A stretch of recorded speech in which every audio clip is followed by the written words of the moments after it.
So this video is basically for my best friend James Cole, and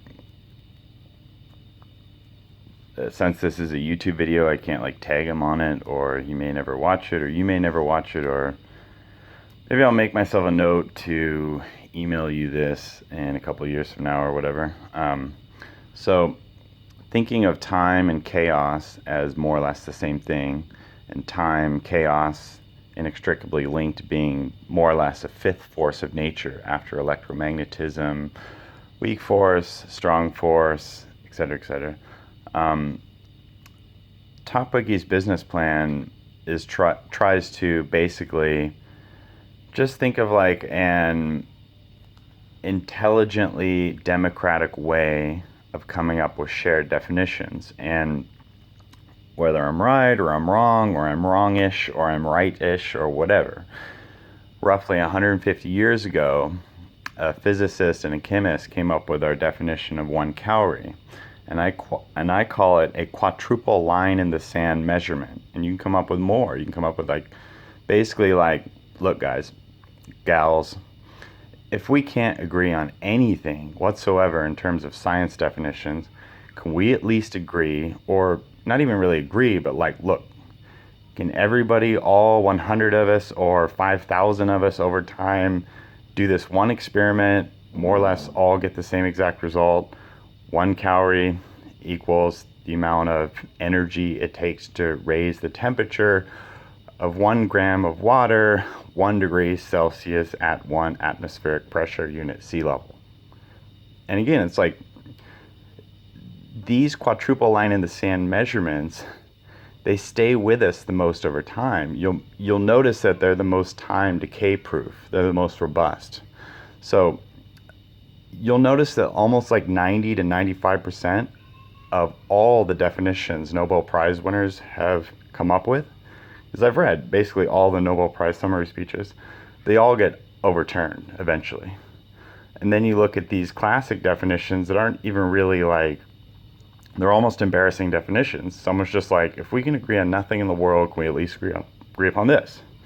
And then those end up being the ones that actually end up being the most robust. And the reason I think of it like that is because it's somewhere like 1 to 3% of the population is actually participating in science.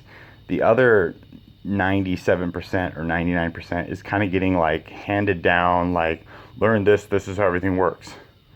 And so what's interesting the last 20 years is we can actually probably engage most of the planet in science in a way that's meaningful and ultimately phenomenally more powerful than a fraction of 1% of basically all white males coming up with definitions and winning Nobel Prizes, and all of their definitions get thrown out over time, except for these like clunky, silly definitions that are 150 years old, because it's like, it's not even really a statement of fact. It's just like, can we draw like lines in the sand? Like, okay, 1 calorie, 1 equals the amount of energy it takes to raise 1 gram of water 1 degrees Kelvin or 1 degree Celsius, temperature wise, at 1 atmospheric pressure unit sea level. Because anyways, so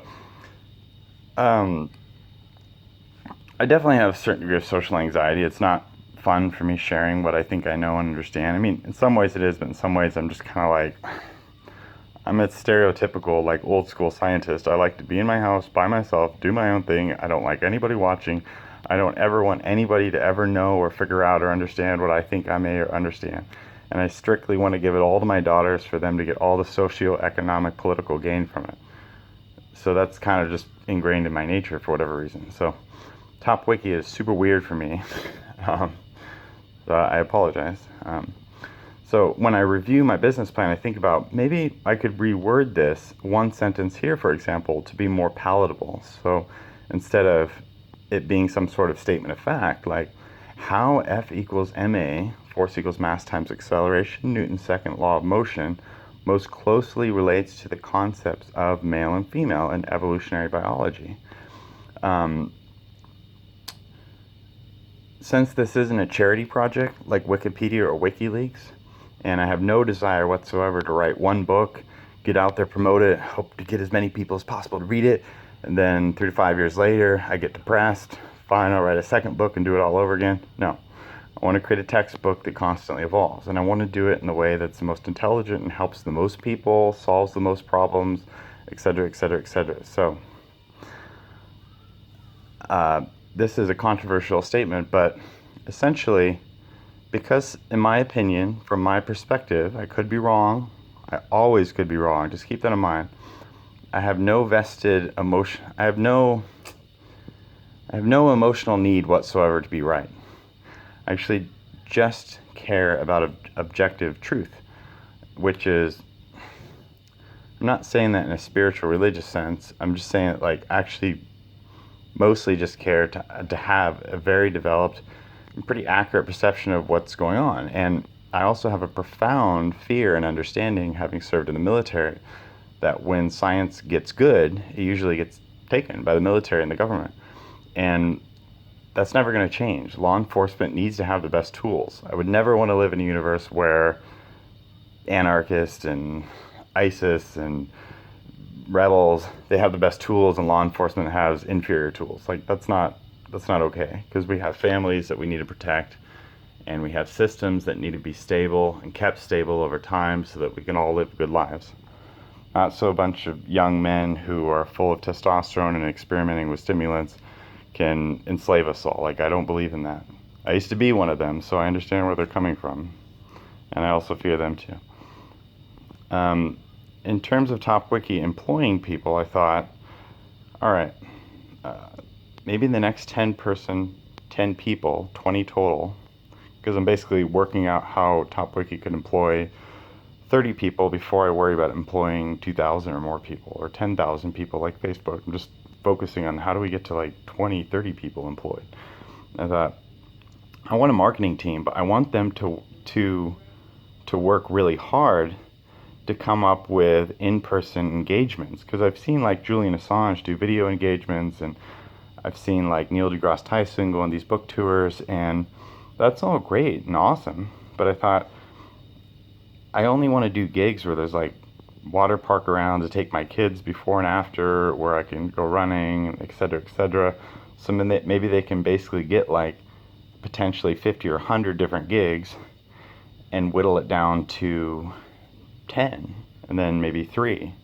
And then we can try to do all 3, and then maybe 1 or 2 of those will fail, or 1 will fail, or none will fail. So we end up doing like 1 or 3 in a way that strategically makes sense, to basically grab like 3 senators each from recognized and unrecognized UN nation states, 276 total versus 193 official.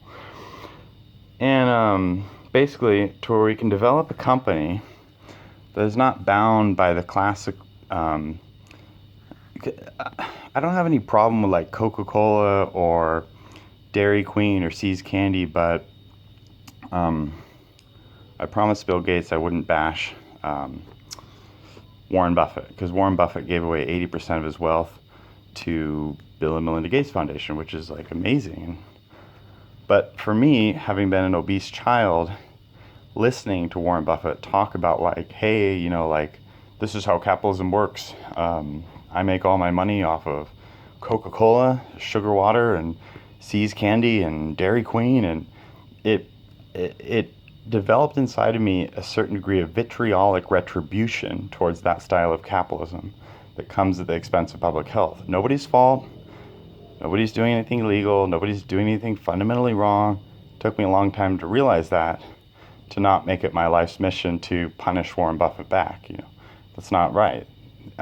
It's better to honor the fathers of capitalism and build off of where they failed. Like, they have all the money, they spread vice to all of us kids, we're all obese, we're all depressed, they get richer and richer, and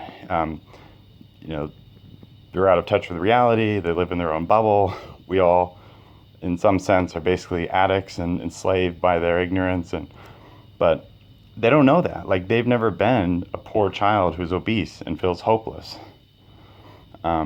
Anyways, so instead of having 1 CEO and 10 board members, which is kind of like a mini Congress, or a hybrid company, which is this plus this video will go to 11 minutes. When I think about Warren Buffett, I start getting nervous and angry, like, because I feel a gut level hatred, even though I look at him and realize that he is a good person, he has a good family, he has all the rights that I have, and then more money than I'll ever have, probably, to put me in my place no matter what I do. And I understand that. And I have a respect from him. I have learned a lot from him. I reject most of what he says, and I view him as a key part of the global problem, but that's my perspective, that's my opinion. As always, I could be absolutely wrong. It might be the opposite of everything I view. That's kind of my quadruple line in the sand measurement. So I thought, how can we build a company that's more like the U.S. power management system using technologies? Because the U.S. power management system is more complex and more intelligent than a regular company. It has a Congress, CEO, a judicial, a free press, First Amendment, versus just 1 and 10, and then the conflict of interest gets out of control when you have like that frail of a power management system. So the U.S. came up with this in 1776, the Philadelphia Convention, and I thought, how can we do something a little bit better than the U.S. system using post-1776 technologies? And that's kind of where I was at. The reason why, like, I watched that documentary by the recent one by Michael Moore, talking about the benefits of socialism and how we should abandon the electoral college, etc., etc.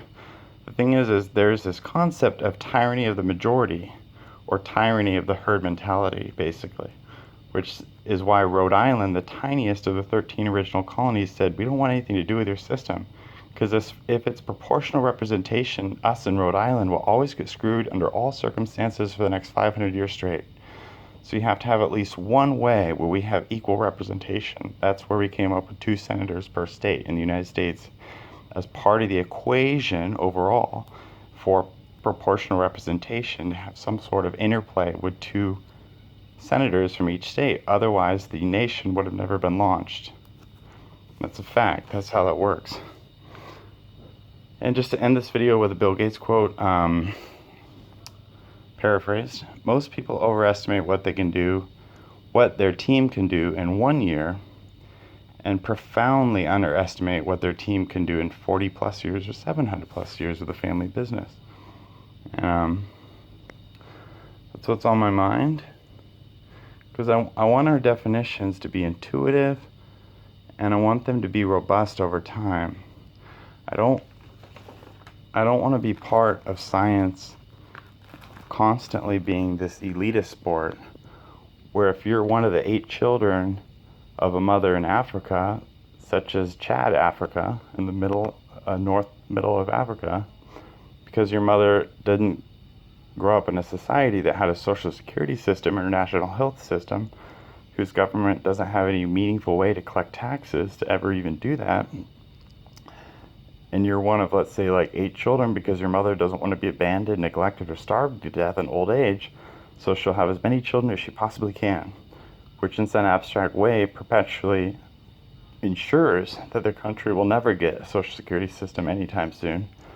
I want to build TopWiki in a way that you, as one of 8 children, as a little girl in the poorest country in Africa, who was born strictly as an insurance policy, that you can have just as good an education as some rich boy in America or Canada or Australia or Britain, only 1 child. And yeah, I should probably end this video.